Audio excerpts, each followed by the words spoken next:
शुभ प्रभात मेरे प्यारे छात्रों। मैं क्षमा सिंह ज्ञानदीप अकेडमी से एक बार फिर से आप सभी का संस्कृत की कक्षा में स्वागत करती हूँ। बच्चों, हम लगातार बढ़ते हुए अपना पाठ पढ़ते हुए हमारे छठे अध्याय पे आप पहुँचे हैं, जिसका शीर्षक है गृहम शून्यम सुताम विना। गृहम यानी घर, शून्यम यानी सूना, सुताम विना यानी बेटी के बिना। बेटी के बिना घर सूना है, पुत्रियों के बिना घर सूना। आज का जो हमारा टॉपिक है, पुत्रियों के बिना घर सूना। हाँ बच्चों, यह एक संवादात्मक शैली में लिखी गई कथा है, कहानी है, जिसमें मुख्य रूप से 3 पात्र हैं। एक चौथी पात्र जो है वो भी अपना महत्वपूर्ण स्थान रखती है, लेकिन मुख्य पात्र 3 है। पहला पुरुष पात्र राकेश, दूसरी पात्र जो है इस कहानी की राकेश की पत्नी माला, और तीसरी पात्र जो है इस कहानी की वो है शालिनी, जो कि राकेश की बहन है। और चौथी और सबसे महत्वपूर्ण पात्र जो है अंबिका, जो कि राकेश की 3 वर्ष की पुत्री है। बच्चों, इस कहानी में पुत्रियों के महत्व के बारे में बताया गया है और एक छोटी सी कहानी, बहुत सुंदर सी कहानी बताई गई है। कहानी इस प्रकार से है कि एक परिवार में राकेश, उसके माता पिता, उसकी पत्नी माला, सब लोग साथ साथ रहते हैं। गर्मियों की छुट्टी चल रही है, उसकी बहन आती है तो घर में उसका सभी बहुत स्वागत करते हैं, किंतु उसकी भाभी थोड़ी अनमनी सी, उदास, दुखी प्रतीत होती है। जब सब हट बढ़ जाते हैं तो शालिनी यानी कि जो माला की नंद रहती है वो पूछती है कि भाभी क्या बात है, तुम मुझे दुखी प्रतीत हो रही हो, तुम्हारी तबीयत वगैरह ठीक तो है? तो वो कहती है हाँ हाँ शालिनी मैं ठीक हूँ, बताओ तुम क्या लोगी, गर्म लोगी, चाय पानी क्या लोगी? इस तरह से पूछ के वो कहती नहीं अभी तो कुछ भी इच्छा नहीं है। फिर रात्रि के समय सभी खाने पे यानी डाइनिंग टेबल पे एकत्रित होते हैं। तो फिर शालिनी ने देखा कि भाभी कुछ दुखी हैं। उसी समय राकेश अपनी बहन को देखकर कहता है, अरे बहन, बड़े सौभाग्य से तुम बड़े उचित समय पे आई हो। आज कल, आने वाले कल मेरा ऑफिस में एक मीटिंग है। क्या है? मीटिंग है और मुझे उसमें जाना बहुत अनिवार्य है, लेकिन कल तुम्हारी भाभी का डॉक्टर के साथ अपॉइंटमेंट था, उसको जाके दिखाना था डॉक्टर को, तो तुम जाके दिखा देना और जैसा डॉक्टर कहेंगे उस अनुसार काम कर लेना। तो फिर शालिनी कहती है कि मुझे भाभी थोड़ी अनमनी सी दिखाई दी, लेकिन बताई नहीं, क्या दिक्कत है भैया बताओ, मैं भाभी को ले जाऊंगी। तो भाई बोला कि कुछ नहीं, वो रास्ते में तुम्हें बता देगी। जब ठीक है, फिर सुबह होती है, दोनों हॉस्पिटल के लिए निकलते हैं। तो रास्ते में शालिनी अपनी भाभी से पूछती है, भाभी क्या बात है, बताओ ना, तुम बहुत दुखी प्रतीत हो रही हो, क्या बात है? तब भाभी ने बताया कि हे शालिनी, मैं अपने गर्भ में 3 महीने का गर्भ धारण की हूँ, लेकिन तुम्हारे भैया की इच्छा है कि मैं लिंग परीक्षण कराऊं और देखूं अगर फिर से लड़की निकलती है तो मैं उसका गर्भपात करा दूं। ये सुनकर शालिनी बहुत दुखी हो जाती है और अपने भाई पर क्रोधित हो जाती है। कहती है कि ना ना, फिर तो हमें हॉस्पिटल जाने की ज़रूरत नहीं है भाभी, हम घर चलते हैं, भैया आएंगे तो मैं बात करूँगी। इस तरह वो घर पहुँचती है। जब शाम को उसका भाई आता है और नहा धो के दुर्गा माता का स्तुति करता है, पूजा करता है, और फिर उसके बाद सब चाय नाश्ते के लिए जब एकत्रित होते हैं तब वो पूछता है, अपनी पत्नी से पूछता है, माला क्या कहा डॉक्टर ने, बताओ। तो वो कुछ नहीं बोलती। तब शालिनी बोलती है कि भैया मैं बताती हूँ, हमारे घर में कभी भी मेरे पिता ने बेटे और बेटी में कोई भेद नहीं किया, कोई अंतर नहीं किया। हम मनुस्मृति की अच्छी अच्छी उक्तियाँ पढ़ते आए हैं। फिर तुम्हारे दिमाग में ये बात कैसे आ गई कि अगर लड़की होगी तो भाभी का गर्भपात करा दोगे? और तुम सारी पढ़ाई लिखाई, तुम्हारा पढ़ना लिखना सारा व्यर्थ है, तुम पढ़े लिखे होके भी ऐसी सोच कैसे रख सकते हो? इस तरह से समझाती है। तो उसका भाई जो कि राकेश है, वो बहुत पश्चाताप करता है। बोला कि पिता के बाद पिता से 4 गुना गुण वाली माता होती है, लेकिन तू तो मेरी छोटी बहन है और तू ही मेरी गुरु है, तूने मुझे मार्ग दिखाया है। आज से मैं इस सीख को कभी नहीं भूलूंगा। हे बहन, हे माला, मैं तुम दोनों को वचन देता हूँ कि आने वाला बच्चा, चाहे वो बेटा हो या बेटी हो, वो मेरे लिए अंबिका यानी जो उसकी 3 साल की बेटी है उसी की तरह प्रिय होगी। इस तरह से ये कथा समाप्त होता है। तो बच्चों, अब पुस्तक की सहायता से हम एक एक शब्द का अर्थ जानते हैं। हाँ तो बच्चों, देख लीजिए, षष्ठ पाठ गृहम शून्यम सुताम विना, यानी पुत्रियों के बिना, बेटी के बिना घर सूना है। बच्चों, यह पाठ कन्याओं की हत्या पर रोक और उनकी शिक्षा सुनिश्चित करने की प्रेरणा हेतु निर्मित है। समाज में लड़के और लड़कियों के बीच भेदभाव की भावना आज भी यत्र तत्र देखी जाती है, जिसे दूर किए जाने की आवश्यकता है।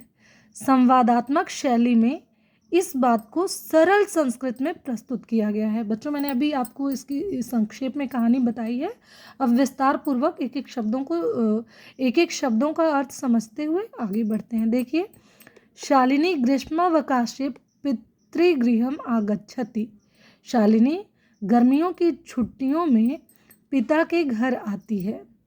सर्वे प्रसन्न मनसा तस्याह स्वागतम कुर्वन्ति। सभी प्रसन्न मन से तस्याह यानी उसका स्वागत करते हैं।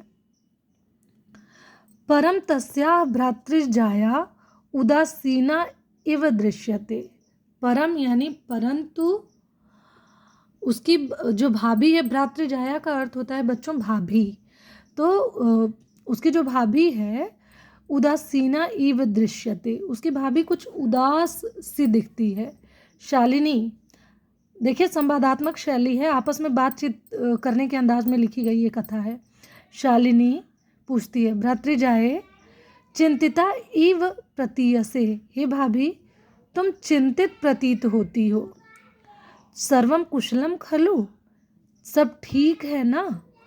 तब माला, उसकी भाभी का नाम रहता है माला, वो कहती है, आम शालिनी कुशलिनी अहम। हाँ शालिनी, मैं कुशल हूँ, मैं ठीक हूँ। त्वदर्थम किम आनयानि, शीतल पेयम चायम वा। हाँ शालिनी, मैं बिल्कुल ठीक हूँ। त्वदर्थम किम आनयानि, बताओ तुम्हारे लिए क्या लाऊं, शीतल जल लाऊं या चाय लाऊं। शालिनी कहती है, अब शालिनी की बारी है। शालिनी कहती है, अधुना तु किमपि न वाञ्छामि। अधुना तु किमपि न वाञ्छामि, अभी तो मैं कुछ नहीं चाहती, ना ठंडा ना गर्म, अभी मुझे कुछ नहीं चाहिए। रात्रौ सर्वैः सह भोजनमेव करिष्यामि, रात में सभी साथ में भोजन करते हैं। भोजन काले अपि, भोजन के समय, मालयाः मनोदशा स्वस्था न प्रतीयते स्म। भोजन के समय भी शालिनी ने गौर किया कि अभी भी माला की जो मनोदशा है वो ठीक प्रतीत नहीं हो रही है। परम सा मुखेन किमपि नोक्तवती, परंतु उसने अपने मुख से कुछ नहीं कहा। राकेश, अब इस कथा का जो मुख्य पात्र है राकेश, वो आता है। भगिनी शालिनी दिष्ट्या त्वम समागता। हे भगिनी, हे शालिनी, भगिनी का अर्थ बहन होता है। हे बहन शालिनी, दिष्ट्या भाग्य से, त्वम समागता तुम आई हो, बड़े भाग्य से तुम आई हो। अद्य मम कार्यालये एका महत्वपूर्ण गोष्ठी सहसैव निश्चिता। हे बहन, तुम बड़े उचित समय पर आई हो। आज मेरे कार्यालय में एक महत्वपूर्ण संगोष्ठी है, निश्चित की गई है। अचानक से एक मीटिंग निश्चित की गई है। अद्यैव मालया चिकित्सकया सह मेलनस्य समयः निर्धारितः। आज मालयाः मतलब माला का चिकित्सकया यानी डॉक्टर सह के साथ मेलनस्य मतलब मिलना समय निर्धारित समय था। आज मुझे माला को लेकर डॉक्टर के पास दिखाने जाना था।